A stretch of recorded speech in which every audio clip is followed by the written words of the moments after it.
Genesis 46 through 47. So Israel set out with all that he had, and came to Beersheba, and offered sacrifices to the God of his father Isaac. And God spoke to Israel in visions of the night, and said, Jacob, Jacob. And he said, Here I am. Then he said, I am God, the God of your father. Do not be afraid to go down to Egypt, for I will make you into a great nation there. I will go down with you to Egypt, and I will also assuredly bring you up again, and Joseph will close your eyes. Then Jacob left Beersheba, and the sons of Israel carried their father Jacob, and their little ones and their wives in the wagons which Pharaoh had sent to carry him.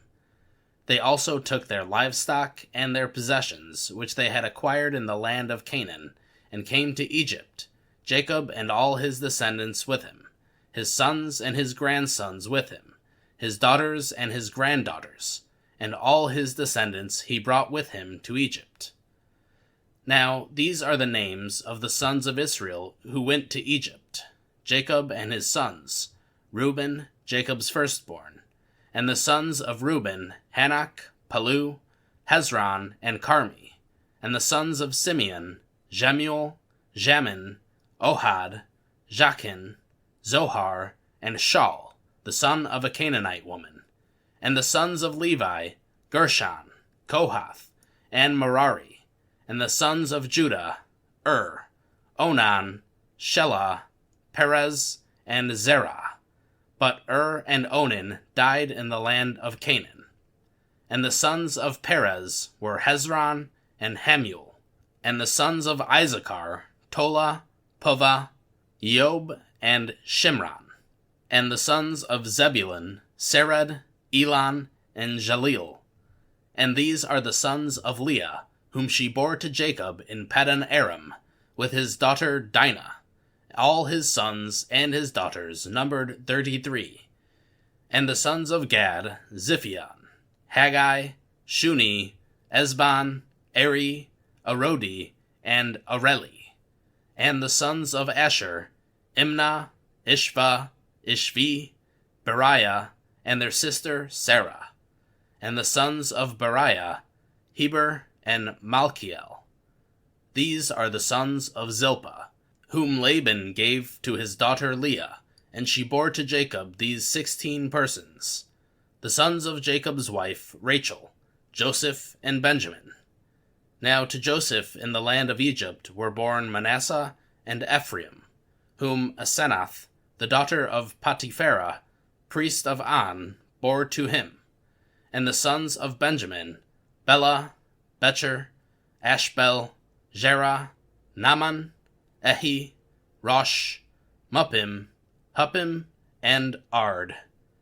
These are the sons of Rachel, who were born to Jacob. There were 14 persons in all. And the sons of Dan, Hushim, and the sons of Naphtali, Jaziel, Guni, Jezer, and Shillem. And these are the sons of Bilhah, whom Laban gave to his daughter Rachel, and she bore these to Jacob. There were 7 persons in all. All the people belonging to Jacob, who came to Egypt, his direct descendants, not including the wives of Jacob's sons, were 66 persons in all. And the sons of Joseph, who were born to him in Egypt, were 2. All the people of the house of Jacob who came to Egypt were 70. Now Jacob sent Judah ahead of him to Joseph, to guide him to Goshen. And they came into the land of Goshen. And Joseph prepared his chariot, and went up to Goshen to meet his father Israel. As soon as he appeared to him, Joseph threw himself on his neck, and wept on his neck a long time. Then Israel said to Joseph, Now let me die, since I have seen your face, that you are still alive.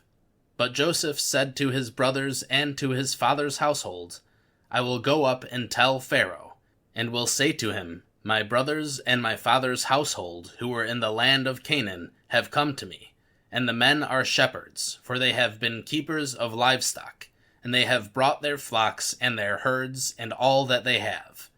When Pharaoh calls for you, and says, 'What is your occupation?'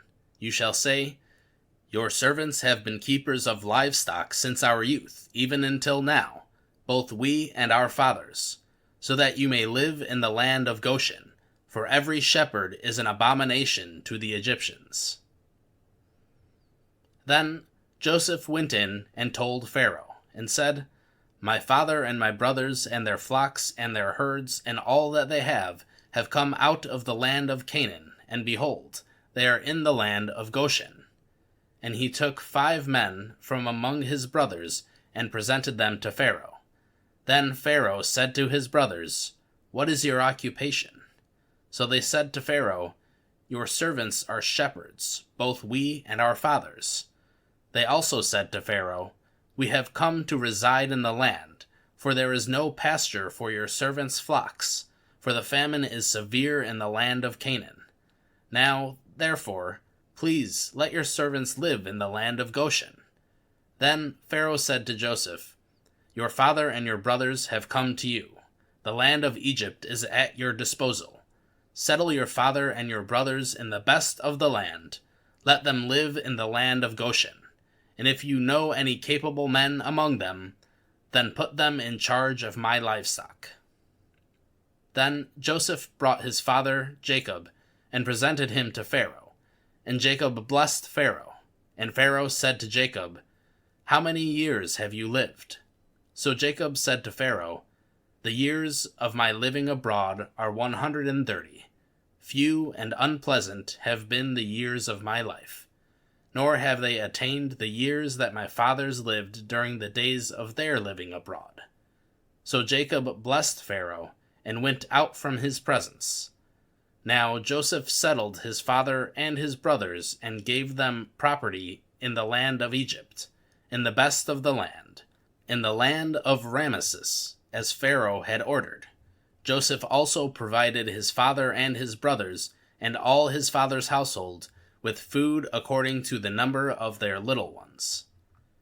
Now there was no food in all the land, because the famine was very severe, so that the land of Egypt and the land of Canaan languished because of the famine. And Joseph collected all the money that was found in the land of Egypt and in the land of Canaan in payment for the grain which they bought, and Joseph brought the money into Pharaoh's house.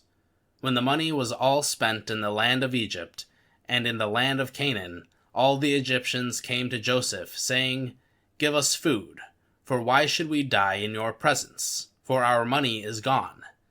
Then Joseph said, "Give up your livestock, and I will give you food for your livestock, since your money is gone." So they brought their livestock to Joseph, and Joseph gave them food in exchange for the horses and the flocks and the herds and the donkeys, and he fed them with food in exchange for all their livestock that year. But when that year ended, they came to him the next year and said to him, "We will not hide from our lord the fact that our money is all spent, and the livestock are my lord's. There is nothing left for my lord except our bodies and our lands. Why should we die before your eyes, both we and our land? Buy us and our land for food, and we and our land will be slaves to Pharaoh. So give us seed, so that we may live and not die, and that the land may not be desolate." So Joseph bought all the land of Egypt for Pharaoh, for every Egyptian sold his fields, because the famine was severe upon them. So the land became Pharaoh's. As for the people, he relocated them to the cities from one end of Egypt's border to the other. Only the land of the priests he did not buy, because the priests had an allotment from Pharaoh, and they lived off the allotment which Pharaoh had gave them. Therefore they did not sell their land. Then Joseph said to the people, "Behold, today I have purchased you and your land for Pharaoh. Now here is seed for you, and you may sow the land.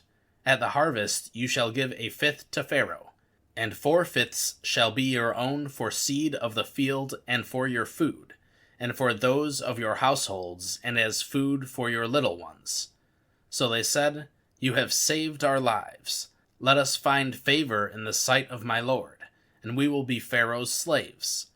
Joseph made it a statute concerning the land of Egypt, valid to this day, that Pharaoh was to have the fifth. Only the land of the priests did not become Pharaoh's. Now Israel lived in the land of Egypt, in Goshen, and they acquired property in it, and were fruitful and became very numerous. And Jacob lived in the land of Egypt for 17 years. So the length of Jacob's life was 147 years. When the time for Israel to die drew near, he called his son Joseph and said to him, "Please, if I have found favor in your sight, place your hand under my thigh now, and deal with me in kindness and faithfulness. Please do not bury me in Egypt. But when I lie down with my fathers, you shall carry me out of Egypt and bury me in their burial place." And he said, "I will do as you have said." And he said, "Swear to me." So he swore to him. Then Israel bowed in worship at the head of the bed. Matthew 23. Then Jesus spoke to the crowds and to his disciples, saying, "The scribes and the Pharisees have seated themselves in the chair of Moses. Therefore, whatever they tell you, do and comply with it all. But do not do as they do, for they say things and do not do them. And they tie up heavy burdens and lay them on the people's shoulders, but they themselves are unwilling to move them with so much as their finger. And they do all their deeds to be noticed by other people, for they broaden their phylacteries and lengthen the tassels of their garments. And they love the place of honor at banquets, and the seats of honor in the synagogues, and personal greetings in the marketplaces, and being called Rabbi by the people. But as for you, do not be called Rabbi, for only one is your teacher, and you are all brothers and sisters. And do not call anyone on earth your father, for only one is your Father, he who is in heaven. And do not be called leaders, for only one is your leader, that is, Christ. But the greatest of you shall be your servant. Whoever exalts himself shall be humbled, and whoever humbles himself shall be exalted. But woe to you, scribes and Pharisees, you hypocrites, because you shut the kingdom of heaven in front of people, for you do not enter it yourselves, nor do you allow those who are entering to go in. Woe to you, scribes and Pharisees, hypocrites, because you travel around on sea and land to make one proselyte, and when he becomes one, you make him twice as much a son of hell as yourselves. Woe to you, blind guides, who say, "Whoever swears by the temple, that is nothing, but whoever swears by the gold of the temple is obligated." You fools and blind men! Which is more important, the gold or the temple that sanctified the gold? And you say, "Whoever swears by the altar, that is nothing, but whoever swears by the offering that is on it is obligated." You blind men! Which is more important, the offering or the altar that sanctifies the offering? Therefore, the one who swears by the altar swears both by the altar and by everything on it. And the one who swears by the temple swears both by the temple and by him who dwells in it. And the one who swears by heaven swears by the throne of God and by him who sits upon it. Woe to you, scribes and Pharisees, hypocrites! For you tithe mint and dill and cumin, and have neglected the weightier provisions of the law, justice and mercy and faithfulness. But these are the things you should have done without neglecting the others, you blind guides, who strain out a gnat and swallow a camel. Woe to you, scribes and Pharisees, hypocrites! For you clean the outside of the cup and of the dish, but inside are full of robbery and self-indulgence. You blind Pharisee, first clean the inside of the cup and of the dish, so that the outside of it may also become clean. Woe to you, scribes and Pharisees, hypocrites! For you are like whitewashed tombs, which on the outside appear beautiful, but inside they are full of dead men's bones and all uncleanness. So you too, outwardly appear righteous to the people, but inwardly you are full of hypocrisy and lawlessness. Woe to you, scribes and Pharisees, hypocrites! For you build the tombs for the prophets, and decorate the monuments of the righteous. And you say, if we had been living in the days of our fathers, we would not have been partners with them in shedding the blood of prophets. So you testify against yourselves, that you are the sons of those who murdered the prophets. Fill up, then, the measure of the guilt of your fathers. You snakes, you offspring of vipers, how will you escape the sentence of hell? Therefore, behold, I am sending you prophets and wise men and scribes. Some of them you will kill and crucify, and some of them you will flog in your synagogues and persecute from city to city, so that upon you will fall the guilt of all the righteous blood shed on earth, from the blood of righteous Abel to the blood of Zechariah, the son of Berechiah, whom you murdered between the temple and the altar. Truly I say to you, all these things will come upon this generation. Jerusalem, Jerusalem, who kills the prophets and stones those who have been sent to her. How often have I wanted to gather your children together, the way a hen gathers her chicks under her wings, and you were unwilling. Behold, your house is being left to you desolate. For I say to you, from now on you will not see me until you say, Blessed is the one who comes in the name of the Lord. Acts 17. Now, when they had traveled through Amphipolis and Apollonia, they came to Thessalonica, where there was a synagogue of the Jews. And according to Paul's custom, he visited them, and for 3 Sabbaths reasoned with them from the Scriptures, explaining and giving evidence that the Christ had to suffer and rise from the dead, saying, This Jesus who I am proclaiming to you is the Christ. And some of them were persuaded, and joined Paul and Silas, along with a large number of God-fearing Greeks, and a significant number of the leading women. But the Jews, becoming jealous, and taking along some wicked men from the marketplace, formed a mob and set the city in an uproar. And they attacked the house of Jason, and were seeking to bring them out to the people. When they did not find them, they began dragging Jason and some brothers before the city authorities, shouting, These men who have upset the world have come here also, and Jason has welcomed them. And they all act contrary to the decrees of Caesar, saying there is another king, Jesus. They stirred up the crowd and the city authorities who heard these things. And when they had received a pledge from Jason and the others, they released them. The brothers immediately sent Paul and Silas away by night to Berea. And when they arrived, they went into the synagogue of the Jews. Now, these people were more noble-minded than those in Thessalonica, for they received the word with great eagerness, examining the Scriptures daily to see whether these things were so. Therefore, many of them believed, along with a significant number of prominent Greek women and men. But when the Jews of Thessalonica found out that the word of God had been proclaimed by Paul in Berea also, they came there as well, agitating and stirring up the crowds. Then immediately the brothers sent Paul out to go as far as the sea, and Silas and Timothy remained there.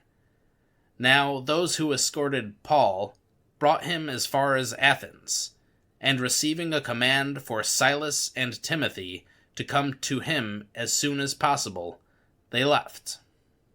Now, while Paul was waiting for them in Athens, his spirit was being provoked within him, as he observed that the city was full of idols. So he was reasoning in the synagogues with the Jews, and the God-fearing Gentiles, and in the marketplace every day with those who happened to be present.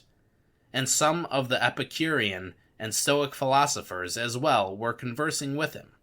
Some were saying, "What could this scavenger of tidbits want to say?" Others, "He seems to be a proclaimer of strange deities, because he was preaching Jesus and the resurrection." And they took him and brought him to the Areopagus, saying, "May we know what this new teaching is which you are proclaiming?